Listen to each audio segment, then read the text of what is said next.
Hello class, I hope everyone's doing well. I'm sorry, but I had to cancel our Zoom call today because I have some orientation things I need to take care of, but I wanted to record this video so you guys could still hear me explain something. This is stuff that we learned about last Friday, so balancing equations, and I wanted to be able to work through this worksheet with you. So I'm going to do all of the examples and kind of talk through what I'm thinking about as I'm going through them. But I still want you guys to go on your own and fill this out. So please don't just randomly copy down the answers I give you guys. I don't know if I'll even get through all of them. I might skip around and leave a couple for you to do. But this idea of balancing equations I think can be kind of hard. And so I have found a couple different things to kind of help us understand this. I know I showed you guys this last time, but just to help remind us, I think it does a good job. I really like to see it in terms of our balances, scales, or maybe teeter-totters like this. So the whole idea, again, to remind you, is that we're trying to get everything on the left side of this equation. So we have our CH4 and our O2 on the left side, and our CO2 and our H2O on the right side. So you want to get every individual element, which is its own letter, to balance. So I always start with putting a 1 in front of everything and then counting. I think counting's sometimes the hardest part about this. So luckily when we do it this way, we can see that we have one carbon. If we look at our carbons, we have one carbon on the left side and one carbon on the right side. That's what this is telling us. This gray one here and this gray one here are our carbons. We have 4 hydrogens on the left and 2 on the right, and then we have 2 oxygens on the left and 3 oxygens on the right. And the way we got to 3 oxygens is we got 2 oxygens from this molecule and 1 from over here, so we had to add those together. So the way I think I would go about doing this is try to balance our hydrogens first. So we have 4 and 2. So we need to get up to 4 on the right side. And I have a little H2 right here. So if I go up 1 here, now it's 4 and 4. So now our carbons are balanced and our hydrogens are balanced. When we're at this point, I see our carbons already balanced, so I don't want to touch anything that has a carbon in it because I'd mess it up. So I want to keep the CH4 with a 1 in front of it. I want to keep the CO2 with a 1 in front of it. But to balance the hydrogens, we have something without a carbon in it, which is great. So now we have 4 oxygens on the right. We have 2 from our CO2 and 2 from our H2O. 1, 2, 3, 4 little red circles. And if we were to go over here and increase our oxygen up to 2 O2, 2 times 2 is 4. So we would have 4 oxygens and everything would be happy.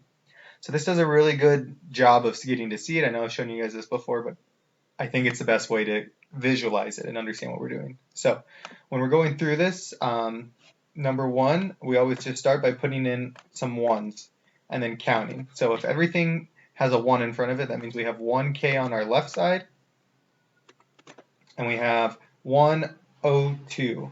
So we have to take this number in front and multiply it by the little number to the bottom. So 2 times 1 is 2. On the right side, we have 1 times 2 for the K's. So we have 2. And then 1 times, there's nothing here. So 1 times 1, or 1 oxygen.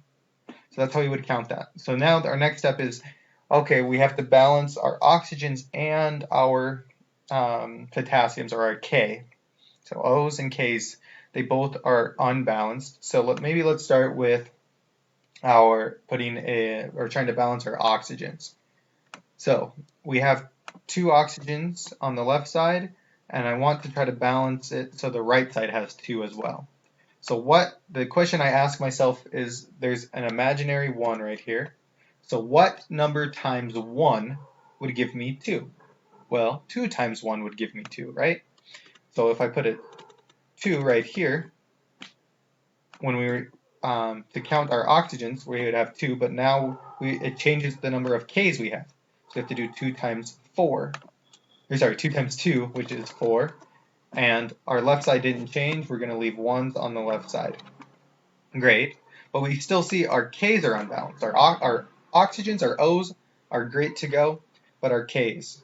So we ask ourselves the same question. If we have the right side where we want it, this is going to be 4, this is going to be 2, just from this line above. If there's an imaginary 1 right here, what times 1 would equal 4? Well, 4 times 1 is 4. We would still have our 1 here, and so 4 and 2. Once we get everything to balance each other, once our k's equals our k's and our o's equals our o's right here, we're done, and we can type in our final balanced equation, which is going to be 4k plus 102 plus 2k2o. So this is how we would balance an equation. Great, we're all done.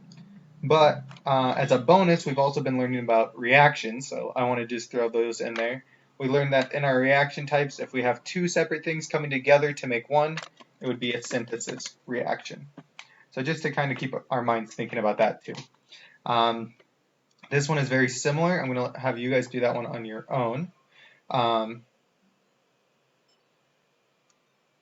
Let's do number 3 together and then maybe number 5. So number 3, we have H2 and N2 goes to NH3.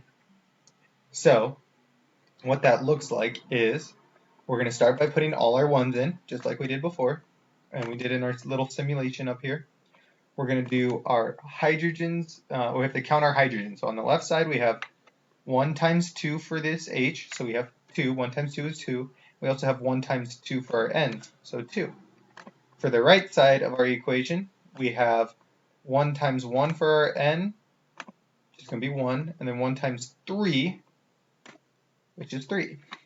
All right, so unfortunately, sadly, everything is not balanced. Nothing's nice and easy. But what I see is an easy way to go and balance our N's. So let's start there. So let's assume that everything has a 1 for now. Well, actually, I should say it this way. I'm going to try to balance our N's. So our N on the right side needs to be at 2. Right now it's at 1. So what times 1, since there's no little number right here, would equal 2? Well, that's 2. 2 times 1 equals 2. So if we put a 2 right here, our left side is going to stay the same. We're going to have 2 hydrogens and 2 nitrogens. But our right side is now going to have 2 nitrogens. But this 2 needs to be multiplied by this little number. So 2 times 3, which is 6. So now we can see our nitrogens are nice and happy, our N's, but we need to balance, sorry about that, we need to balance our H's, our hydrogens. So what we do is we need to get to 6 of them. So what times 2, because we have a little 2 down here, gets us to 6? Well, 3 times 2 gets us to 6. So 3 times 2 is 6, 1 times 2 is 2, 2, 6. So this is, now we can write the exact same thing we found up here. We found, yay, it's balanced. We double checked by counting it here, but just to make sure we have our final answer, we're going to say 3, 1, and 2 is our final balanced equation. And then, just like our first one, we have 2 things coming together to make one compound, so it will be a synthesis reaction. This one I actually did on our simulation. So you can go back maybe and look at the very beginning, or even click on the simulation yourself and look through it. So I'll help you guys with this one. So we're going to start with 1s all the way across. Always start by putting in 1, and then we have to count and see what is unbalanced. Sometimes, I don't know if I would ever do this, but sometimes an equation is balanced just by having a bunch of 1s. And we wouldn't have to do anything, which would be great. But that doesn't really help us learn it at all. So I don't think I'll ever give you one like that. But sometimes it is. So we have to count. We have AL over here. So we have 1 AL. Our FE is 1 times 2, because there's a little 2 down here, to be 2. Our O is going to be 1 times 3. So we're going to have 3 on the left side. Great. On the right side of our equations right here, our let's start right here. Our FE is going to be 1, and our AL is going to be 2. And then our O3 our O's is going to be 3. 1 times 3. So when I'm looking at the way this looks, I can see our oxygens are balanced. We have 3 different elements, unlike up here. Up here we had 3, but the other ones I was showing you, we only had 2 different elements to worry about. Now we have 3. But I can see these O's are already balanced. So anything with an O in it, I don't want to touch. It's going to make it really challenging and really hard. So luckily, I have an Fe on this side that is all by itself, and an Al on this side that's all by itself. So let's try to balance one of those first. I don't think it really matters at all. So let's do Al first. So we're going to put we need to get the left side of Al to be 2. So 2 times, or sorry, what times 1, because there's a little 1 right here, equals 2. Well, 2 times 1, so we'll put a 2 there. And we're going to leave our 1s all the way across and see how that changes things. So our right side is going to stay the same. I like to start with whatever I didn't change first, just because it's going to be copying down. I don't have to recount. Our Al is going to be 2 times 1, so we have 2. Our Fe is 1 times 2, so we have 2. And our O is 1 times 3, so we have 3. So now our ALs are balanced, our O's are balanced, and now we just need our FEs to balance. So we're going to still keep our left side the same this time, and our right side needs to get 1 more FE. So to get to 2 FEs, we have an imaginary 1, so 2 times, what times 1 equals 2? Well, 2 times 1 equals 2. And so we can fill it in and recount. We have 2 ALs, 2 FEs, 3 O's. We have, let's start with the FE. We have 2 FEs now. We have 2 ALs and 3 O's. So we have a complete balance equation of 2 AL, 1 FE, 2 O, 3, 2 FE, and 1 AL, 2 O, 3. So what kind of reaction is this? Well, we have one element all by itself coming into a compound of Fe2O3, or iron oxide, I believe is how you pronounce that. And then we see that now we have iron by itself, and this aluminum has come in and stolen its spot. So when we watched our video, they gave us a great example of this chemical reaction being like dancing, and one person comes and steals someone else's dance partner, but we called it single displacement. We have a single element being removed or displaced. So that is all the time I have to show you guys. This one I showed you guys on our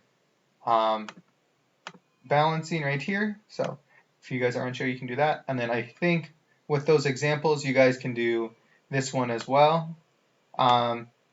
Quickly, I'll help you with the chemical reactions just to make sure.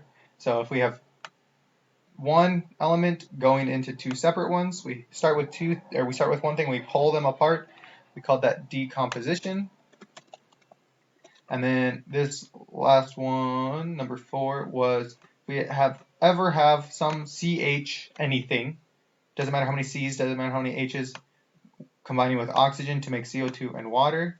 That's my favorite one because it has fire in it, because it is a combustion reaction.